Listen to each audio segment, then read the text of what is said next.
Hey gents, I'm Kyle from the Distilled Man. This channel is all about providing actionable advice for the everyday gentleman. So it's funny, until recently, no one really talked about men's wedding rings. As men, we agonize over the engagement ring, and we want that to be perfect for our bride-to-be, but once that's out of the way, we don't really think about rings too much. I mean, sure, we'll wear a wedding band, probably something close to what our bride's wearing, but surprisingly, we pay very little attention to something that, one, we're gonna be wearing every single day, and two, is supposed to symbolize our lifelong commitment to our future wife. The truth is, more men are starting to care about their wedding band, so if you're considering proposing or you're already engaged, here are 6 things you need to know before you go wedding band shopping. And real quick, I want to give a big thanks to Rockford Collection for sponsoring this video and for supporting the channel. Number 1, respect tradition, but do your own thing. One of the coolest things I remember from when my wife and I were getting married is, researching all these traditions about, ceremonies and stuff, but then adapting them to suit us as a couple. For instance, we researched classic vows and we borrowed some elements and then we ignored others, and ultimately we wrote our own. So when you're wedding band shopping, it's good to know about what the traditions are, but ultimately you and your bride are going to choose what works for you. The ring finger? While there are certainly exceptions, here in the US, most people wear their wedding band on what we call the ring finger, which is between the middle finger and the pinky. With 4 other digits to choose from, why did this one become the ring finger? Well, before medical science understood the circulatory system, ancient cultures like the Egyptians and the Greeks believed that this finger in particular had a special vein that led directly to the heart. Of course, now we've learned that all fingers lead to the heart equally, but still it's such a common convention that you may just choose to carry it on. Who buys the wedding rings? So while the tradition about who buys the engagement ring is a little more clear, wedding bands are a different story. With modern tradition, the couple would either buy both rings together as a couple, or the bride could buy the groom's ring and the groom could buy the bride's ring. Either way, it's a decision that you want to make with your bride-to-be. Do the rings have to match? Well, contemporary tradition suggests that the rings should coordinate somehow, but that doesn't mean they need to match by any means. In fact, a lot of couples will simply just choose to have some sort of shared element in between the 2 rings. Maybe both rings are made from the same metal, or perhaps both rings share a similar design feature or shape, or maybe they just include a shared engraving. And unlike the engagement ring, which, let's be honest guys, is all about your bride-to-be, you do have a say in this. I mean, you're the one who's gonna be wearing this ring after all. Number 2, know your metals. Once you've started your search, one of the most basic questions you need to ask yourself is, what do I want my ring to be made of? So here are some of the most common metals for wedding bands. Platinum. So it's white, silver, and color. Platinum is a great choice for a wedding band, and surprisingly, it's more expensive than gold because it's more rare. It's also extremely durable, and rings made with platinum are typically about 95% platinum, with only 5% other metals mixed in. White gold. So white gold is an alloy made of pure gold mixed with white metals like nickel, silver, or palladium with rhodium plating. And so this plating gives it a look similar to platinum, and it's often used as a coating on jewelry. So over time, that coating actually may fade and the metal can become more yellow in appearance with white gold, but it can always be recoated later. White gold is also less expensive than platinum. Yellow gold. So most people are familiar with yellow gold, but it's important to note that gold rings are never pure gold. There's always another metal mixed in for stability. So more on that in a second when we talk about carats. Rose gold, a mix of gold and copper, and sometimes a little bit of silver. So obviously, the amount of copper versus gold is going to affect whether that rose gold appears more reddish or more of a lighter pink. Palladium. So it's a soft silver white metal that looks like platinum. Technically, it belongs to the platinum family, and it tends to be a little cheaper and a tiny bit softer. I think of it as kind of the poor man's platinum. My wedding band is actually palladium. And finally, sterling silver. And again, silver you're probably familiar with, and while it is a precious metal, it's actually much cheaper than the others we've mentioned because it's easier to find.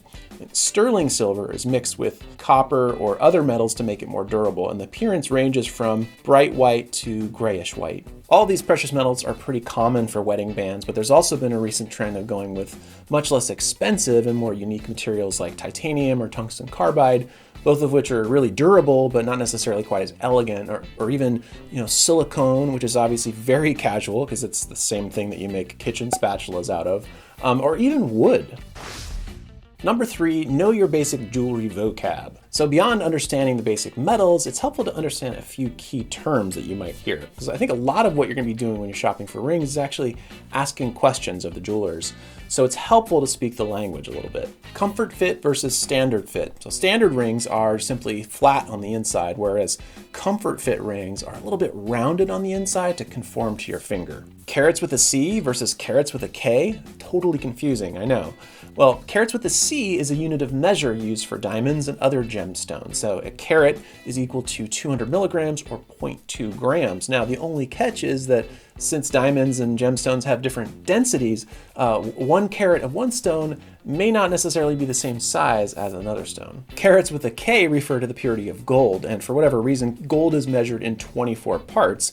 So 24 karat gold would be pure gold, but because gold is such a soft material, you're pretty much never going to see that with jewelry. Typically, you'll see 14 and 18 karat gold, and 14 karat gold is 14 24ths gold and 10 parts other metals, and then which is, I guess, 58% gold. And 18 karat gold is 18 parts gold and 6 parts other metals, so it's 75% gold. And finally, clarity enhanced versus natural diamonds. So more and more men are actually starting to put gemstones and diamonds in their wedding bands. As you probably know, natural mined diamonds have natural impurities. So with clarity enhanced diamonds, they are technically natural diamonds to begin with, but the jeweler will use various techniques to either laser drill or fill in some of the impurities. Clarity enhanced diamonds are generally considered lower quality and are usually about half the price of natural unaltered diamonds. Number 4, find a ring you connect with personally. While it's more common for women's rings, often people will use family heirlooms for the wedding rings, and that personal connection is obviously going to be well beyond the value of the material of the ring. If you're not wearing a family piece, you got to find a ring design that speaks to you, one that represents you as a person. If you want something more understated, there's really no shortage of, sort of classic, simple designs for men's wedding bands. But a lot more guys don't want just a boring old wedding band anymore. Men are starting to wear more interesting looking bands that have more personality. Our sponsor, Rockford Collection, actually does a really good job of creating truly unique men's wedding bands. In fact, that's all they focus on. What's cool is that many of their wedding bands have some of the similar flair and design touches that you'd find in luxury watches. So, even if you don't consider yourself a jewelry guy, if you like the idea of wearing a handsome looking watch that, people stop you in the street to comment on, then some of these designs might really interest you. Also, as I mentioned earlier, some men are starting to put diamonds in their wedding bands, and Rockford Collection actually has a lot of different ring designs that integrate diamonds in a really tasteful, masculine way. Not just using natural diamonds either, also using black diamonds, which are essentially diamonds coated with rhodium, that plating that I mentioned earlier. The other interesting thing that Rockford Collection is doing with their debut collection, which is called American Legend, is that each ring is named after a specific gold mine in the US. Each one has its own backstory that you can read about. And it's interesting because it gives each ring a whole nother layer of personality for you to connect with. All their rings are designed and produced in New York using US gold and also platinum and natural mined diamonds. But to keep costs down, they don't actually have a retail location. They're online only. And since some guys are a little wary about making a major purchase online without seeing the goods, Rockford will actually ship you a silver replica of your ring so you can try it out before you buy the real thing. Rockford Collection has been kind enough to give us a special offer code for Distilled Man viewers. If you enter DM50 free kit, you can get a free cleaning kit with the purchase of any ring. And of course, I'll leave that in the description below as well. Number 5, don't take any chances with sizing. Now, a lot of guys don't pay enough attention to this step. In fact, I wish I would have paid a little more attention when I was getting my ring sized. My ring is actually a little too big, and there's been a few times where it's fallen off and I've almost lost it. And I have to take it off when I go swimming so that it doesn't end up at the bottom of some lake or, stuck in some pool drain somewhere. Of course, with most materials, you can resize the ring if you mess up the sizing, but come on, it's much easier and much less of a hassle if you just get it right the first time. Some companies, including Rockford Collection, will send you a free sizing kit that you can use yourself if you ask for it, but I think it's a bad idea to measure yourself. I think it's better to have a jeweler do it for you in person.